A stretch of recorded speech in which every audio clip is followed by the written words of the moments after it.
జిల్లా పబిడిముక్కల మండలంలో నిర్వహించిన పేదల సేవలు కార్యక్రమంలో పాల్గొన్న ముఖ్యమంత్రి నారా చంద్రబాబు నాయుడు గారు పాలనలో ఎంతటి బిజీగా ఉన్నప్పటికీ సామాన్య ప్రజల పట్ల ముఖ్యంగా చిన్నారుల పట్ల తనకున్న మమకారాన్ని మరోసారి చాటుకున్నారు. పర్యటనలో భాగంగా వెళ్తున్న సమయంలో మార్గమధ్యంలో ఉన్న ఒక అంగన్వాడీ కేంద్రాన్ని చూసిన ఆయన వెంటనే తన కాన్వాయ్ను నిలిపివేసి నేరుగా ఆ కేంద్రంలోకి వెళ్లారు.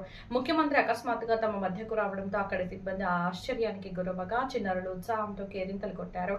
ఆ సమయంలో ఒక పాలకుడిలా కాకుండా ఒక బాధ్యతాయుతమైన ఉపాధ్యాయుడిలా మారిన చంద్రబాబు గారు పిల్లల మధ్య కూర్చొని వారితో సరదాగా ముచ్చటించారు.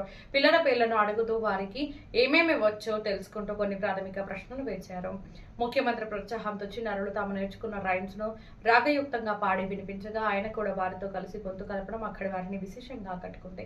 ఈ సందర్భంగా కేవలం వినోదానికే పరిమితం కాకుండా అంగన్వాడీ కేంద్రంలో పిల్లలకు అందుతున్న ఆహార నాణ్యతను, పంపిణీ అవుతున్న పౌష్టికాహార వివరాలను రిజిస్టర్ల ద్వారా మరియు సిబ్బందిని అడిగి క్షుణ్ణంగా తెలుసుకున్నారు. భవిష్యత్తు తరాలకు పునాదులైన చిన్నారులు ఆరోగ్యం విషయంలోనూ ఎక్కడ రాజీ పడకూడదని, వారికి మెరుగైన వసతులు కల్పించాలని అధికారులను ఆదేశించారు. అంగన్వాడీ కేంద్రం గోడలపై ఉన్న చిత్రాలను చూపిస్తూ పిల్లల మేధో వికాసం గురించి సిబ్బందికి పలు సూచనలు చేశారు.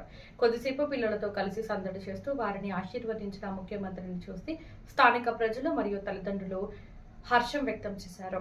ప్రజల వద్దకు పాలనను తీసుకువెళ్లడమే కాకుండా ఇలా నేరుగా చిన్నారులతో కలిసిపోయి వారితో స్ఫూర్తిని నింపడం చంద్రబాబు నాయుడు గారి పర్యటనలో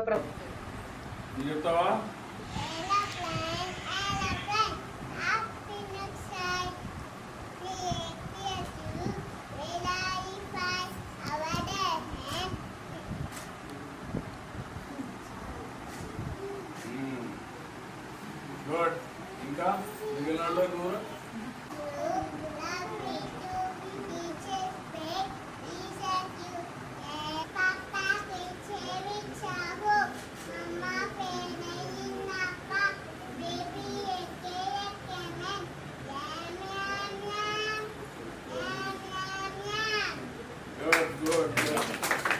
నువ్వేంట్రా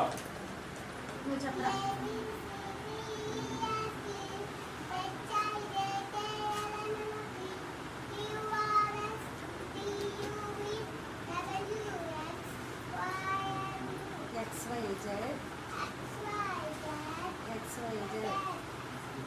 Okay, good. Very nice.